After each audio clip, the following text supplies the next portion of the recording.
We are now going to move at Board Member Stokes' second request, or is it about his third today for special consideration? I'm trying to keep score here. I'm sure somebody is, but we're going to go to the item 17, which is shown as an action, talking about our ESSA plan. And that got on the agenda. Vice Chair Ellis made a request with some other board members behind that, so we put it on here, and it's put on as an action item. So we're gonna go to that now. And I guess if we're gonna start a debate on something, Vice Chair Ellis, do you have a proposed motion or something for the board that we're gonna consider? You will be in just one sec. So I guess I'm seeking a motion. And where are we at? Well, I was wondering if we could just get an update so that everyone on the board is aware of kind of the timeline of what happened this summer and where we are in our plan, and then we can. Okay. Superintendent, do you want to go through the timeline? We are prepared with timelines because we've been tracking it. So let's just do our timeline. Okay. Just trying to pull it up on my OneNote here.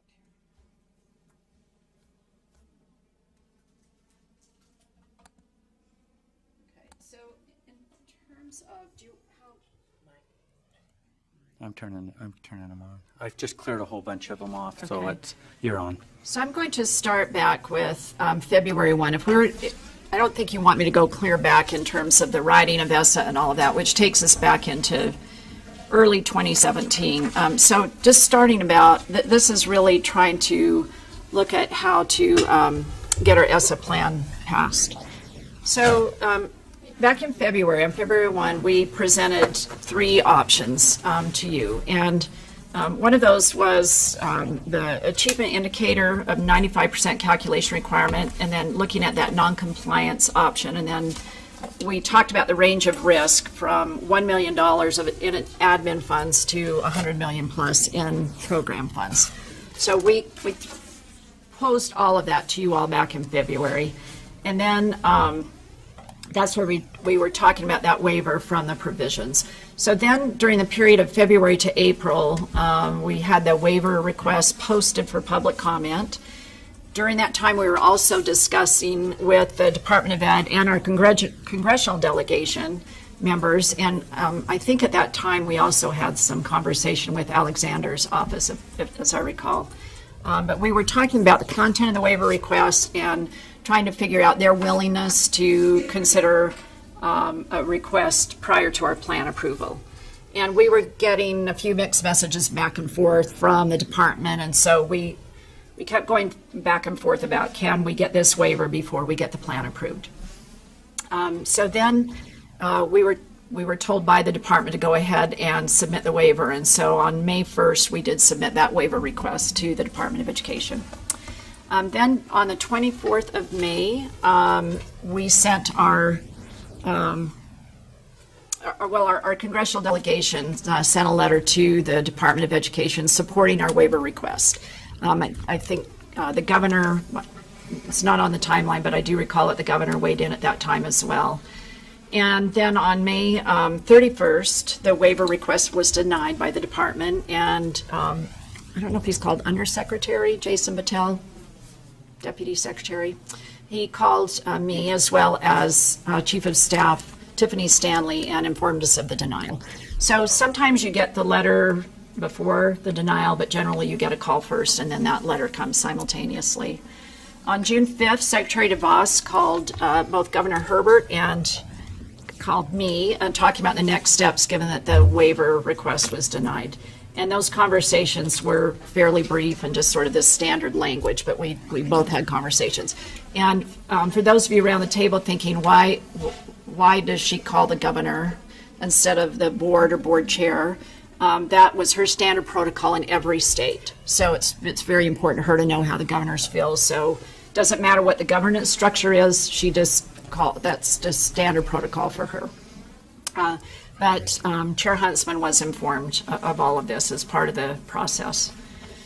Let's see, on June 7th, the board authorized me as your superintendent and Chair Huntsman to request a one-year exemption from the 95% participation rate requirement in ESSA. So that was, you can find that official language, but you authorized us to do that. And again, the language was a one-year exemption. We were going to do that by asking her to invoke her transitional authority. So we officially then submitted that language to the Department of Education, suggesting that she could use that. And we were also having conversations with some of her staff about that. June 26th, we received a what we'll call the consequence letter, and that was the status of the state plan and any actions that Department of Education could take if we didn't have an approved plan by July 1. We also had some calls at that time of heightened awareness, so Secretary DeVos called me and said, I'm just reminding you how important it is that you get your plan approved by July 1. That letter was dated June 5th that listed the consequences, and these were no surprise to us because they're things that we'd already discussed to you. The possibility of admin money, the possibility of all the program money. They could put us, they could create, I don't remember the exact actual words. Let me see if I can find it.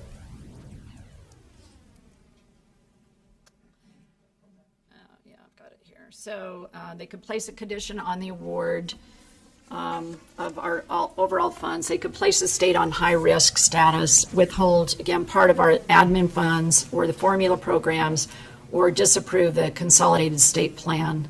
So those are things we kind of talked about. And again, that letter was just heightening the awareness of making sure that we got our plan in on time. Oh, and I want to go back to, we heard about this letter after the fact. So when we contacted a member of their staff, she indicated that it was stuck in her outbox so that it didn't come to us. And then we were under the impression that maybe they hadn't put our post office box on the printed copy, because sometimes you'll get both a digital and a printed copy. So it was dated June 5th, but we didn't receive it until June 26th. And at that time, it was sort of simultaneous of our transitional authority request being denied. So then on the 27th, we resubmitted the state plan with language, and that's when I let you know that by email that they denied the transitional authority, and then that we'd had this follow-up call with Jason Battelle and team. And when we had the call with his team, we were just going back and forth about, well, I got to the point where I said, what is the language that you're looking for? Because it was this really abstract conversation. Each time we would ask, what is it that you need? They would go back to, well, we just need you to follow the law. So we referred back to what you gave us authority to do, which was thinking about that 1 year reprieve. And you had decided as a board, you decided and approved to not give school grades for a year. And in doing so, that really did give us that 1 year to work on the plan. So we went back to the language and felt that the transitional authority language or the waiver language, any language that we used to give us that year reprieve, that you not having those grades in place for a year gave us that same opportunity. So in essence, we felt like we were following that same course. So on the 12th of July, the department approved our state plan. And Secretary DeVos, of course, as you would imagine, called me. She called Governor Herbert as well. And then I emailed you to inform you that the plan had been approved. On July 13th, I gave you another email that just sort of went through a little bit of, what does that mean to comply for this year? So given that language said we will comply with what you've asked us to do in the federal plan, what can we now do going forward? And our intention was always that it's now up to you all to decide what you want to do, whether that's a bifurcated plan, whether it's seeking legislation about school grades. I think you have a lot of options on the table. So that's always been our thinking, is trying to give you as much flexibility as possible. And then, last but not least, again, there was just a follow-up email on July 15th explaining more than that. Do you want my printed copy? Would that help? Oh, whoops, I think I skipped someone here. I don't know why I only have one page. On June, no, I think I got it all. I got it all. Okay. So that's the timeline. I know that was a lot of information. Chair, may I Please. just invoke privilege and see if Patty and Tiffany, is she in here? Maybe want to come to the table in case there's some technical questions that the board might have. Okay. So Vice Chair Ellis, there's kind of, you asked for a timeline, but I'm going to keep asking. For the sake of discussion, is there a motion or do we have a proposed motion? If not, but I have a bunch of board member comments starting to come up. Your light isn't on. Okay, let me turn this back on. So my motion is pretty simple. It's just for this month that we put this as an ongoing agenda item, as an ongoing action item until we have an agreed upon decision in place by the board for an amended plan. So that this is before the board every single month, this topic for discussion. I appreciate your timeline. It's very helpful. I'm frustrated by a couple things, but I'm very grateful to know that this date on this letter is wrong and that it wasn't received until just a couple of days before the due date. That is very good, because I've just been thinking we had all this time to call an emergency board meeting, because while ideally 2 plans is not my first choice, given that everything has been denied, I would rather personally have 2, I just shut down my ESSA plan. I had it open like for a week so that I had this provision open, and now I shut that tab on accident trying to click to it. But I would rather have 2 plans like Colorado or something than to, basically the language in our ESSA plan right now says that according to state statute, we will, allow people to opt out and do all these things, but then we will, as a state, we will collect opt-out rates, figure out why schools have low or high opt-out rates, and remedy the situation.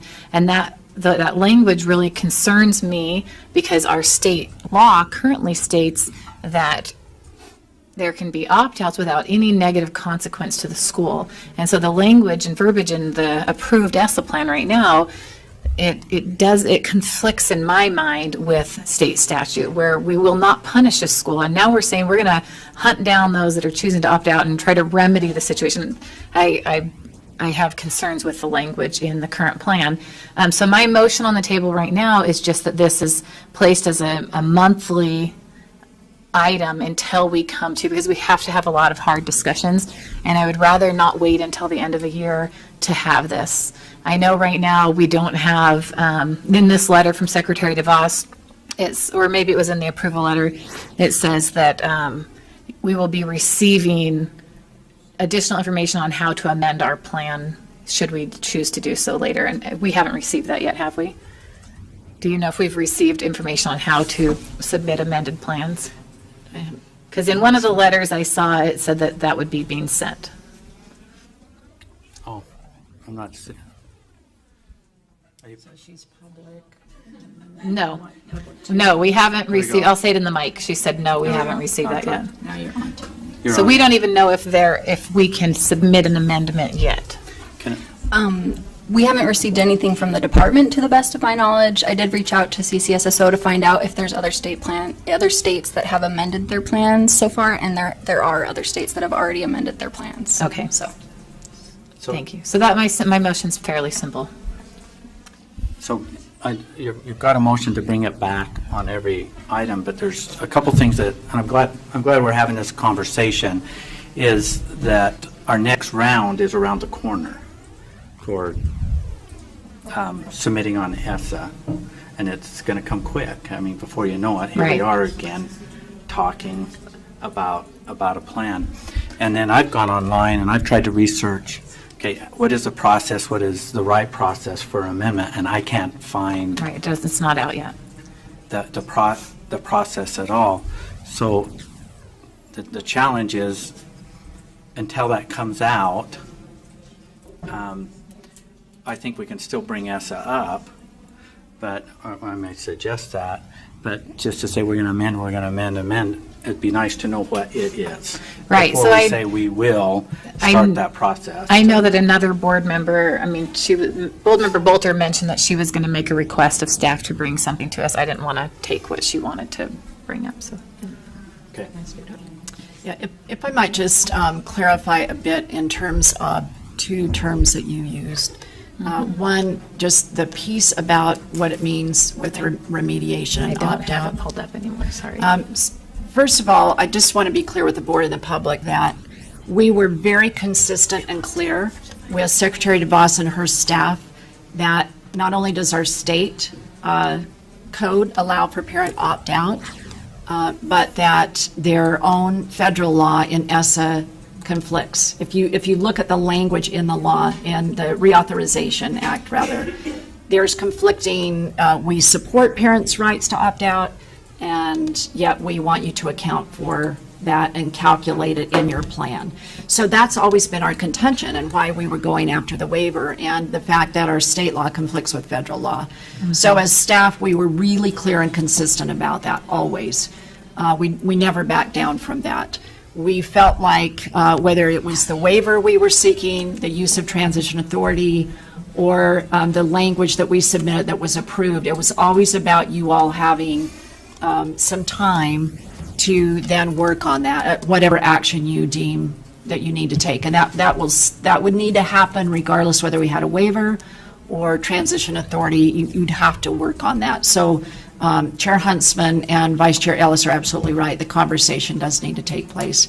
But in terms of what that calculation means, and then our further attempt to look at rates, it's not about the whole landscape of every parent that opts out and every school that opts out, because we have calculations for schools receiving Title I funds, and then we have those that get put into turnaround that might be for an opt-out rate. So Tiffany, if you could explain technically what that means. I just want to make sure the board is really clear. It's germane, sir, to the motion, and I just want to make sure that the board and the public are really clear about that. And Chief of Staff Stanley is much clearer in her use of language than I am about that. We'll see. Well, maybe it would be helpful to just read directly the language that's in the plan germane to this issue. So the language is, Utah will calculate the achievement indicator in accordance with ESSA section effectively counting non-tested students in excess of 5% as non-proficient for purposes of accountability and identification of schools for support and improvement under ESSA. So decoding that, it is that in our accountability system, we have an achievement indicator, and when we calculate that achievement indicator, we committed to counting in the denominator 95% of enrolled students. And what that means in effect is if you have less than 95% of your students taking the assessment, that you know, you're almost counting non-tested students as zeros. So there's that piece.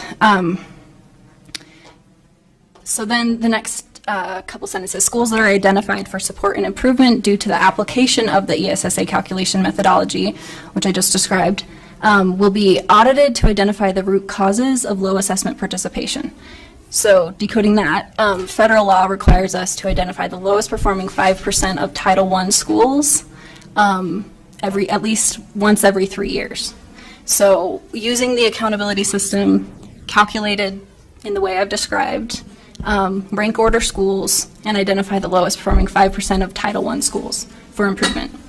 So if a school ends up on that list that wouldn't have otherwise been on that list had you not applied the ESSA calculation methodology, which is really easy to determine because you just calculate it the federal way and then the state way, and any state or school that shows up on the federal list doesn't show up on the state list is identified because you've applied that methodology. Those schools are there because of low participation. So we would look at those schools and treat those schools a little bit differently than schools that are identified because of truly low performing. So the last sentence, these schools will also be subject to remediation to address low participation rates, would only apply to those schools that end up identified because of applying the ESSA calculation methodology. And that the intent of that was to limit the scope of the improvement activities to the reason they were identified, which is, for those schools, low assessment participation. So just to punctuate that, the language of remediation is a term of art in that we were never anticipating going and telling parents that they couldn't opt out or trying to remediate something within the school. So it was looking at that root cause to determine, are they placed into turnaround when they shouldn't be artificially. So we were clear and discussed that with the department. The Department of Ed was not trying to dictate what remediation means. It's part of the required language, but for us, it was ensuring that if they were counted in that bottom 5% artificially, that we would deal with it in a different way.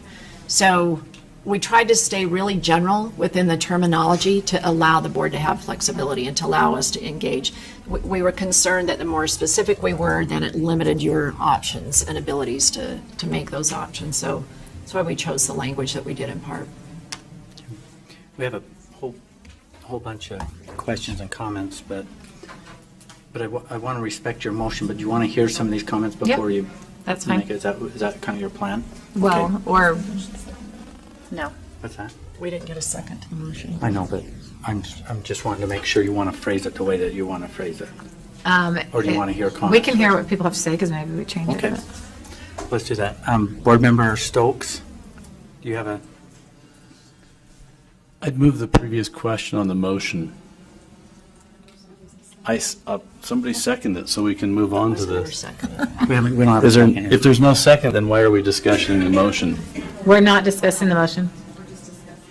Well, okay, since there's no motion on the floor, I would move that we accept this letter from Secretary DeVos, which contains these amazing words in it. I am pleased to approve Utah's consolidated state plan, and I congratulate you on this significant accomplishment.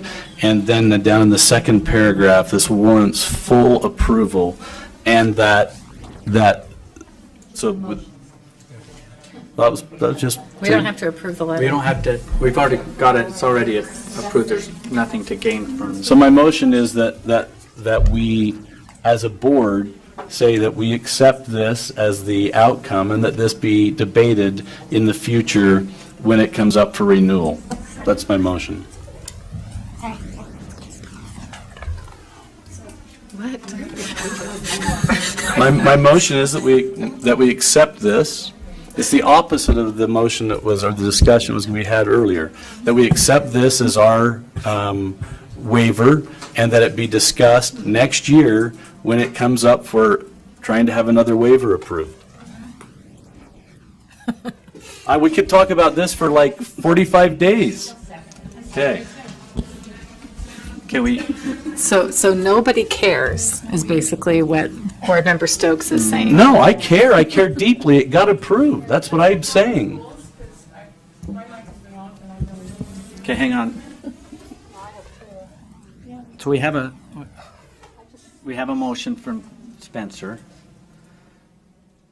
which is basically accept and readjust and not talk about it for a year, which isn't going to work because a year from now, we're hopefully, that means we won't talk about anything, and we have to talk about ESSA starting about, I'll vote for it so I can be on the when do prevailing we side. start our application? Bring the subcommittee together. I think that's a waste of the full board's time.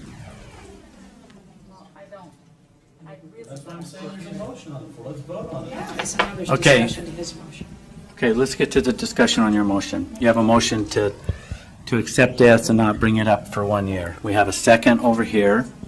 I thought I heard a second. Yes. From Carol. Discussion to the motion. We're discussing this motion of Spencer's. So, Board Member Lisa Cummins, take them in order. I want to laugh because I have like 6 6 questions, and it started back with superintendent's policy. I think this letter, you could put any state's name in this letter, and it would be the same generic letter. I think that there was not just a hardball on the federal department's level of not wavering, and it was more of a complying on our end until we could figure things out. To me, this is not just an acceptance. This was just a bully tactic from the federal government. And I don't appreciate it. I understand that there's an ESSA, but we also have a 10th Amendment that we all uphold of states' rights. And so I think there's a violation there. But that being said, if superintendent could forward me that letter of consequences that she forwarded to you before. It's on there. It's on the board docs.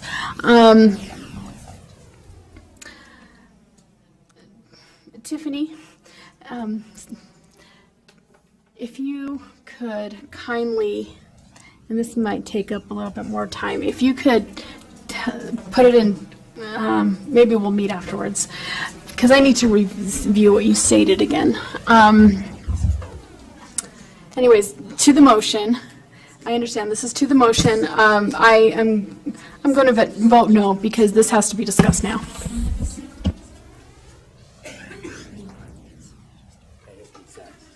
I want to make sure we're following everything right here. So is Tiffany turned on right here? Well, yeah, but she didn't really answer.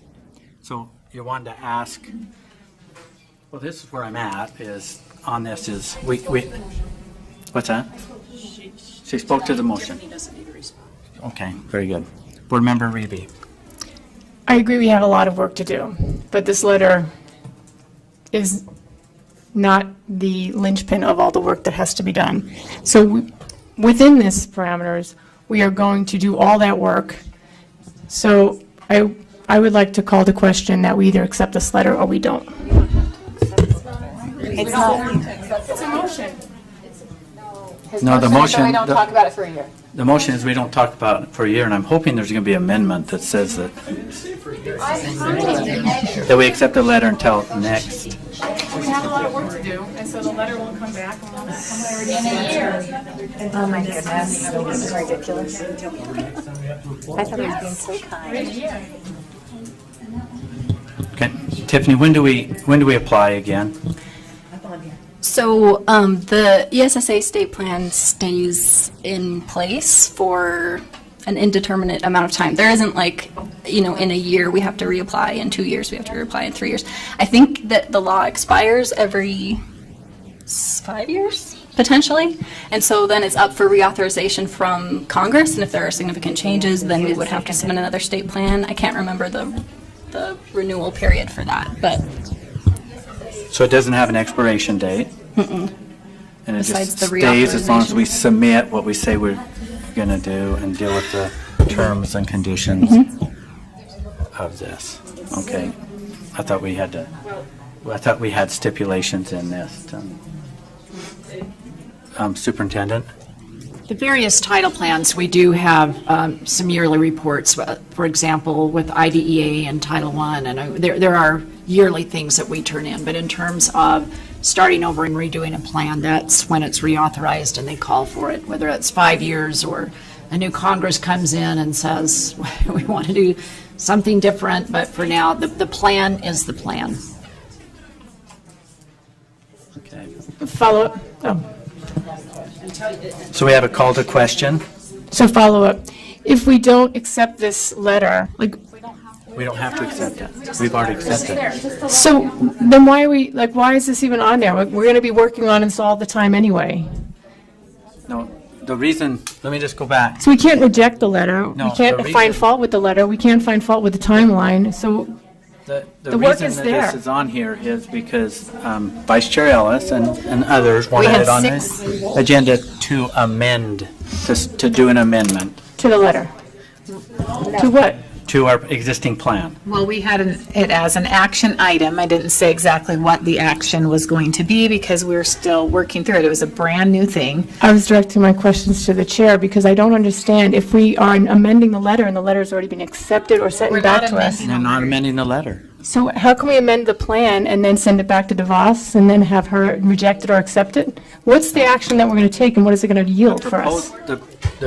There was talk of maybe, that's why the people that wanted it on the agenda, this is the power that you have. If you have two or more, you can bring in, and there is a proposed action. I didn't know about what that proposed action actually would be. I was assuming it would be an amendment or something similar to that regarding ESSA, because we're talking about ESSA. Am I correct? So we're following our bylaws, and so it shows up on our agenda. It is here. We're having a discussion with some proposed action. I've been asking for, is there something being proposed? And So, but this Board Member is- but then Spencer, Board I'm- Member Stokes, he thinks he's making a motion to accept the plan then, because we're using the plan and the letter kind of synonymously. No. But you called the question, so we have to vote on that. Yeah, we should probably vote on the call the question. So you called the, Yeah. Talking. Okay. Well, so we have a motion, which is Spencer's. I'm going to have Lorraine repeat it, okay. and then we're going to vote on it. Yeah, well, did we? Oh, so it's called the question. Thank you, Spencer, for keeping track of that. So all in favor to end debate, say aye. Aye. Those opposed? No. Will the ayes raise their hand, and this takes two-thirds? Okay, I'll call.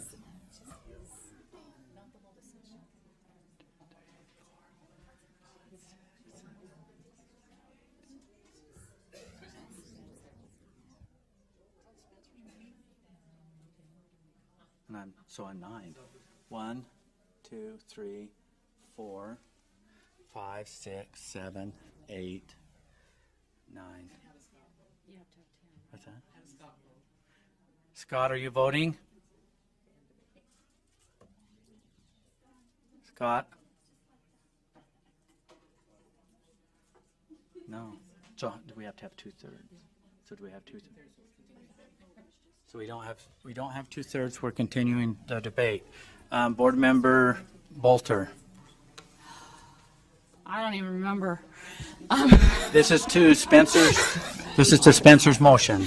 Yes, okay. I did have something else that had nothing to do with Spencer's motion, which was a request, so Okay, I'll so do if we're that not later. doing that now, let's turn. No, I have a question for Tiffany, or Is it? board member, I mean, Okay, but is it Super- to yes, Spencer's yes, motion? yes. Okay, thank you. Spencer's motion was to not bring back ESSA again until like a year or whatever. Do we need to discuss this, though, monthly, like for the next while? Not monthly, but you were saying that we needed to discuss it more. So do we need to wait? I mean, is this a discussion that needs to happen sooner than when we have to renew? We, Yeah, you're on. so at some point, we do need to discuss it. And I mean, Tiffany can, again, go back to the specifics of why, but there are some decision points that need to be made moving forward. But I mean, what to if say it's we 5 can't years from discuss now? it ever again until 5 years from now would probably not be practical. So, Right, so we need to vote this down. Okay. Thank you. So Tiffany, if you can get really clear with, or, sorry, if you could get really clear about what those decision points are. Okay. So do you have a question? This is Scott. He's on. He says he voted to end debate and would have been the 10th vote. So, okay. Yeah, So will you speak to what the Yes. superintendent asked you to speak? yep. So I think a couple of items that would be helpful to discuss in the next few months would be the board could get really specific where we weren't specific in the plan. The board could get specific through board rule or other means about what will happen in those schools that are identified because of low assessment participation. So, like limiting the types of remediation that could occur, ensuring that it doesn't conflict with state law and all of those types of things. Another thing would be that this year we're not assigning letter grades. But in future years, we may not have that authorization unless the legislature takes some action. And so that's where you could start to see more of a bifurcation in our accountability system, where you could have a school that's assigned a C in the federal accountability system and a school that's assigned an A in the state. And that's really confusing and misleading. And so how do we deal with that situation moving forward? So having conversations around accountability broadly and assigning letter grades and how we deal with that with these conflicting requirements. Doesn't have to be amended to do that. But the plan wouldn't have to be amended to do that. This would be board action, board rule, legislative action. Okay, I want everybody to listen to me. Okay, the board has the ability to make some decisions without amending the plan. So again, that's why we left the language really general, so that you as a board could say, we want to do this or we want to do that within the scope of the language of the plan. So just getting really clear about that. The plan does not need to be amended for you to take some actions. So if you were hearing what Tiffany said, she was into the scope of where some of those conversations could be made. Hey, Scott, are you on? Yes, I am. Can you hear me?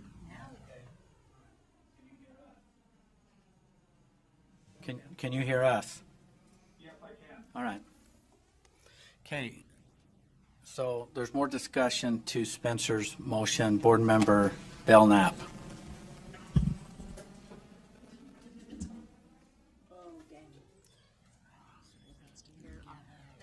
Sorry, Chair. Go ahead. I have so many thoughts on this. So my question being, and Lorraine, you're going to have to help me. Can I make a motion to table this?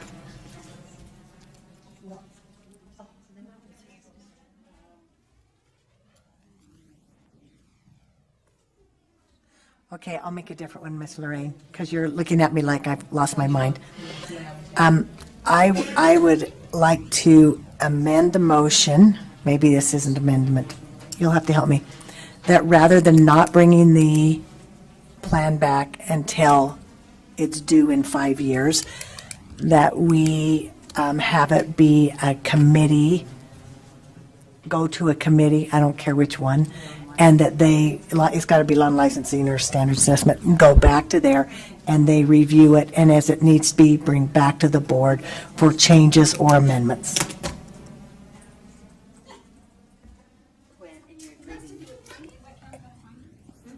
I don't care. If it doesn't say money specifically, I never do it, but. So this is taken away from kind of a timeline piece Yeah, of so it amending his not to have the timeline piece in in there, there. but have it, Okay. okay, but have it go to committee. So, Oh, Brittany had something better, sorry, Brittany.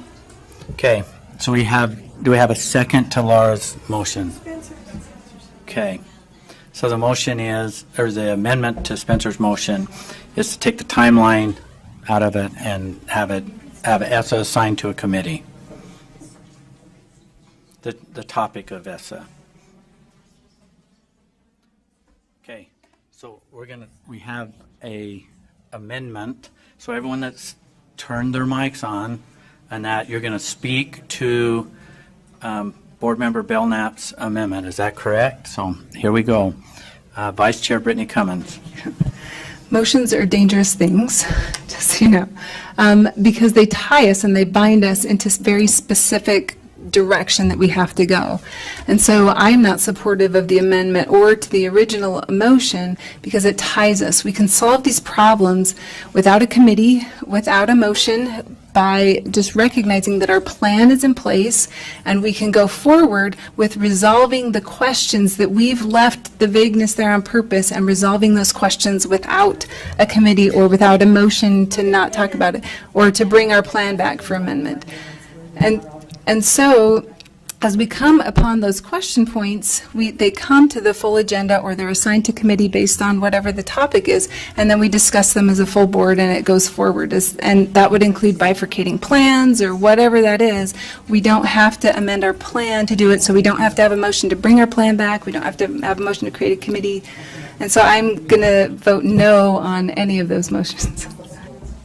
Board Member No, Bolt. I just don't want to get out of the queue. So I put myself back in because I just have a request. But we're in a motion, so it's not germane. Okay, we're speaking to the amendment. Board Member Stokes. So the reason for my ardent motion was I heard a discussion, it wasn't even a motion, that we were going to talk about this every month. And if you have followed what we do in our board meeting, we could talk about whether the flag should have 50 stars and 13 stripes for 18 hours every board meeting. And I'm saying we got it. We should be doing the touchdown, by the field goal by the referees. We got it. So let's move on to other important things and not have this become our on-running dialogue, which is there's two camps here. There's those that hate the federal government and don't want this, and those that are willing to accept this. I don't even say there's a group that loves it, but they're willing to accept it because we know the legislature is never going to come up with the money if we give the middle finger to the federal government and say, we don't want to do this, we don't want to be a part of this. As much as the legislature says they will not. And they'll just, and so my only point in making the motion was, we got it, it's done, let's move on and discuss it when we have to discuss it next, and not have it be an ongoing, dialogue and not review the timeline. I want to just commend the superintendency about getting it done for us, because we have a hard time setting our schedule for board meetings. And so can you imagine if we started debating ESSA amongst the 15 of us? It would be a colossal nightmare. So the fact that we were between board meetings was like a miracle, and the superintendency was forced into having to do something with the chair, into dealing with Betsy DeVos, and so it is a federal law. Her hands are tied as well. It goes back to 65, and every president, whether Republican or Democrat in between. And all I'm saying is, we have it, let's keep it, let's talk about it when we need to talk about it and not waste the full board's time. That's all I'm trying to accomplish by doing this. And if taking out the date that we have to do it is, and saying my motion is, when we have to talk about it, when the federal government comes knocking at our door and says, you have to deal with this, then let's deal with it at that time. But it will be a colossal waste of the resources of this organization. There are plenty of other things like licensure or scheduling our board meetings or taking away teachers' licenses or all of those kinds of things that are really the important things that we do. So I don't really care whether we have a motion or not have a motion. I just think we need to be realists here and say, if we start going down this rabbit hole as a full board, it will never end. There's my speech. Okay. Vice Chair Ellis? I think that you greatly misunderstand the intent of this action item, because I concede, I am of the camp of telling the federal government, no, we lost that vote. And so I've been working my tail off since then to try to put as much state control as we can.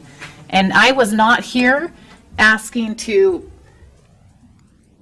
give the middle finger to the federal government. That's not what we were here to do. And so I'm sorry if you were confused about the motion. The reason why I feel like, well, Michelle says she seconded it, I didn't hear her.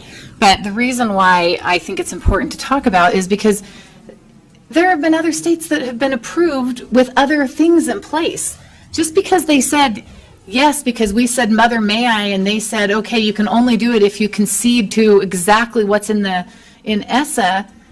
That's just ridiculous. There are other states that were approved doing something different that are in similar situations with us, that we're still receiving their money, and we're also able to protect their parental right opt-out provisions. And you may not be of the camp of supporting parental rights, but I am.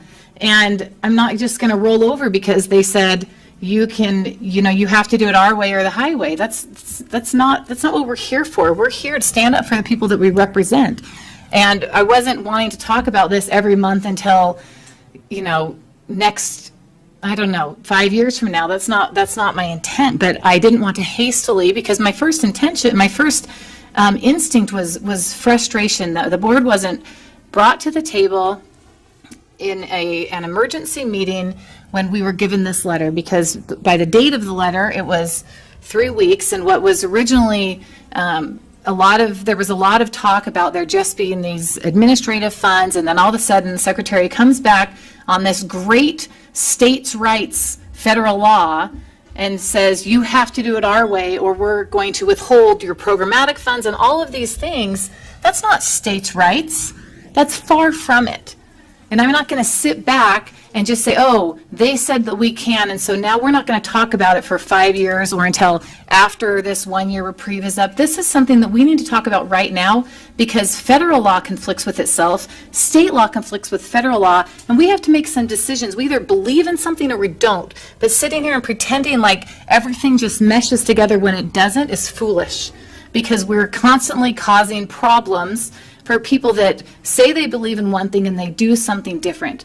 And we need to have these discussions, because we need to either go to the legislature and say, you either believe in this or you don't, and do something about it. But to just sit back here and say, they said this, and so we're just going to roll over and do what they say, we can do something. We can have these discussions. So all I'm asking is that we take a look at what it actually looks like for Colorado, or a state that decided to do 2 plans. And the reason why I keep referencing that one is because it both protected the money that a lot of people are concerned about losing and also protected parental rights. That is a good middle road option for our state, because it helps those that are concerned about losing all of their title funds and those that want to stand up for parental rights. And the way it's written currently, basically, I have huge concerns with. And so I do think we need to address some of these issues. And we can't just sit back and not talk about it. I mean, we can. I just don't think that that's what we were elected to do. I'm going to talk, and then Board Member Reby, just so that you know, and as this was playing out, when you look at the timelines and dates, and I'm just going to stand up for staff and everyone else, it was like hurry, get in, and then wait. And then as soon as they would respond, this on the federal side, then we quickly turned around because we have some timelines. Now, just because other states are doing different things doesn't mean that it's going to work for us. We wanted to get this done and get it in. There's just so much at stake. It's over $100 million. And I don't want to get to the bottom line of it. But as this was playing out, there was no new risk that was put to parental rights. We had these discussions quickly. It were fast. It was a fast turnaround to try to get this done. And from our assessment, from school grades and all of this, it seemed like the stars aligned that nobody was really losing anything or giving anything up, except we weren't losing those federal dollars or have the potential of all those consequences that we could be one of the first states that happens to, where we suffer the consequences. So staff acted really quick, and then myself, as the chair, as this was rolling out, I signed the, I believe I signed every request. I'm trying to come, because we were within those, under the understanding that we were meeting the board's expectations of everything that was said prior to this. And again, I'm going to come back, and I constantly ask staff and others, is there a new risk imposed on any group? And the answer is no. And that's my assessment and that of others. And so that's why what happened. Board Member Reby. we have 90% of our population taking this test. We have a large group of people on this board who are willing to work with the federal government to get the funding for this. I applaud the work that the staff has done. I think that if we're going to talk about parent rights, those parents also have the right to have their kid be a part of this process, agree to this process, and 10% of the population does not agree with that. We have created provisions for that 10%, but for us to spend 90% of our board meetings talking about what 10% of the people want, that is a problem. We can work on this plan. We have set up a lot of things that conflict with this plan that we are going to look at. We're going to look at our opt-out rates. We're going to look at some of the language in our policies. But I think that 90% of our population enjoys having the fact that their kids are held accountable, their teachers are held accountable, their schools are held accountable. They know where their money's going, and they know that they're being successful. 90% of our population opts into this process.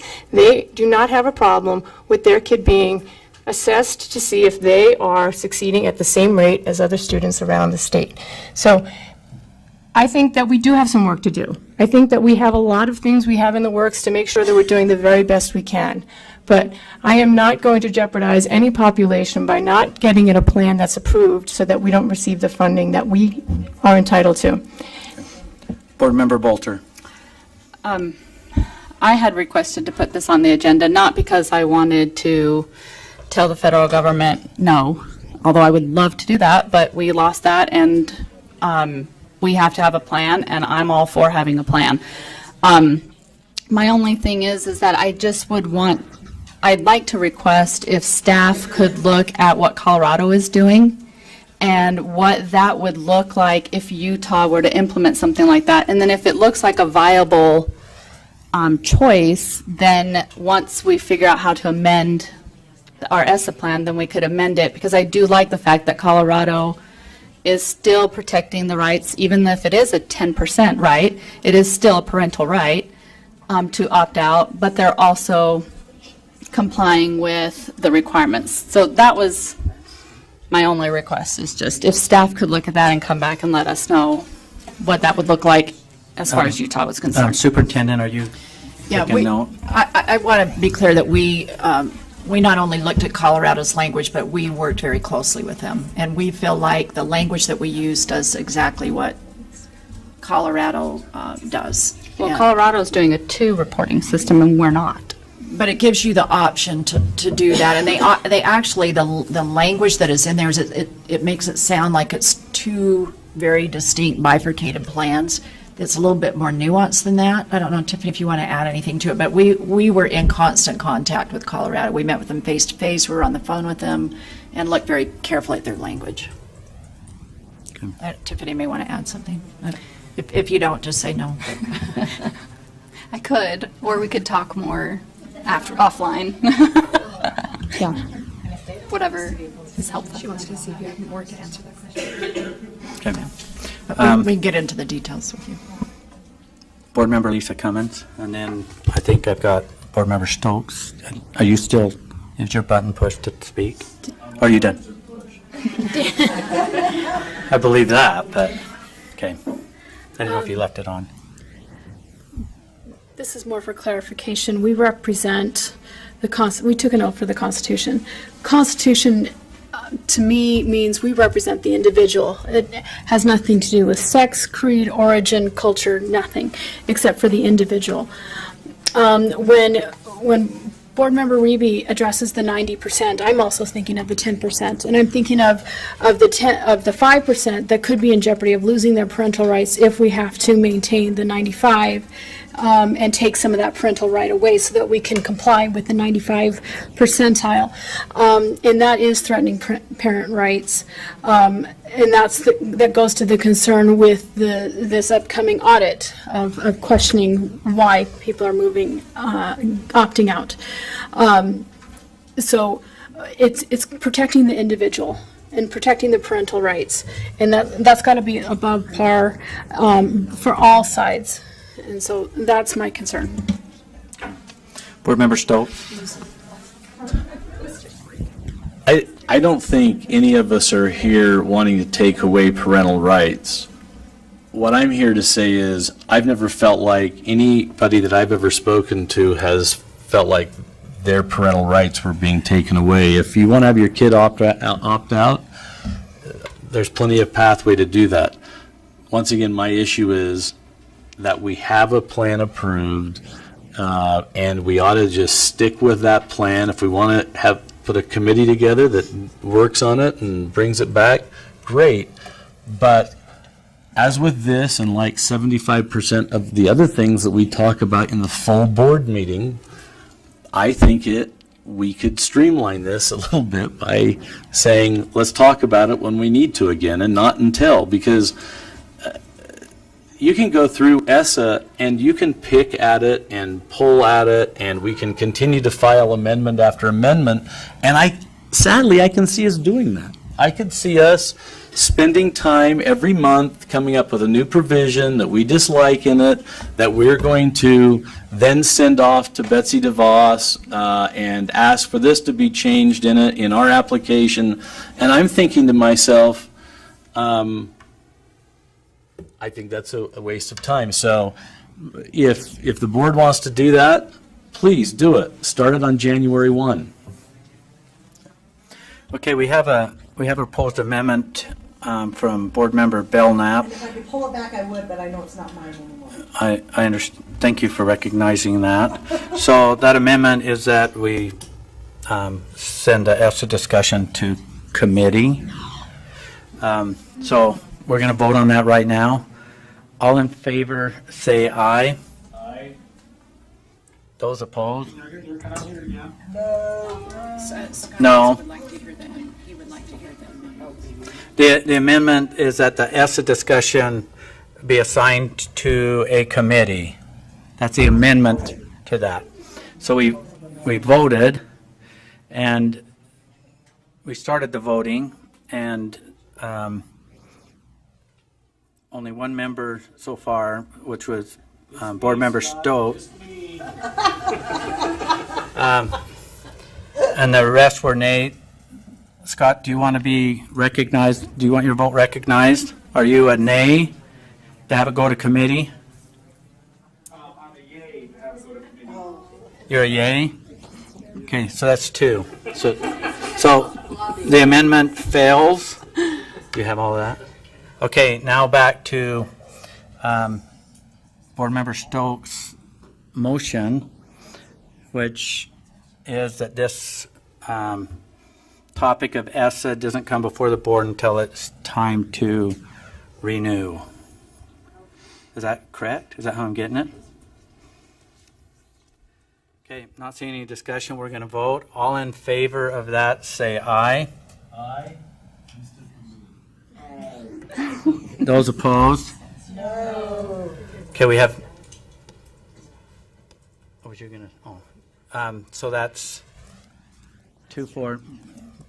Motion fails. Do the count on that. Vice Chair Brittany Cummins. So I'm going to be careful not to bind us with another motion, but I would like to move that we direct staff to identify the questions that need to be answered in order to move forward with our ESSA plan, and that those come to leadership to be placed on the agenda at the appropriate times. Do we have a second to that motion? Discussion to that motion? Vice Chair Ellis. Thank you. I'm okay with that. I just don't want to wait until the end of the year. Wait until the end of this year-long school grade, and then all of a sudden we're scrambling to try to put something in place. But I'm wondering if Board Member Bolter's request to get direction from staff, if that can be put in there so that we can have a discussion about the specifics of what it looks like, what their plan looked like as approved, and if we can have a further discussion on that part. What plan are you talking? She asked, Board Member Bolter asked specifically for staff to get her the language from Colorado's approved plan for this part, because they're facing the same thing that we are. and what that would look like in our state. So if So that you could want be to amend- included in Brittany's Are you wanting to request. amend Brittany's? I don't know that it has to be amended. I think it can just Can I be. just interject something real fast, and maybe, Brittany, you can restate this, we're going through a lot of time. It would be nice to get have these questions, but also, and have them come to leadership so we can get on agenda, and along that line would be the timeline, so we kind of have a little calendar of when we need to know, when we have to act with lead time, so the board can be informed. I think that would best serve this board moving forward. So if you could if you wanted to recraft your motion to have that. Oh, here we go. Yeah, that's the intent of the motion, is that the staff would identify, the intent of the motion wasn't that we'd amend the plan, but that we'd move forward with our plan, identifying those places of work that we purposefully set forth in the plan, that we identify those places of work or those questions that need to be answered, and they've come before the board with a timeline and the specific agenda items that would be placed on the agenda at the appropriate times. Okay. So is our second still good? Who's second? Did we have a That second? was me, but my request still stands that could we make sure that the request from Board Member Bolter is included in that. I don't think it has to be an amendment, just Okay. acknowledgement. So is there a second? I said it second. Okay. Board discussion, Board Member Hanson. I just call previous question. Okay, we're ending debate. So we're going to vote on it. All in favor say aye. Aye. Those opposed? No, I want to talk more about it. I'm with you, Spencer. No. Are you doing that in jest? Yeah. Okay, all right. We're in debate. We're going to vote on Brittany's motion. All in favor say aye. Aye. Those opposed?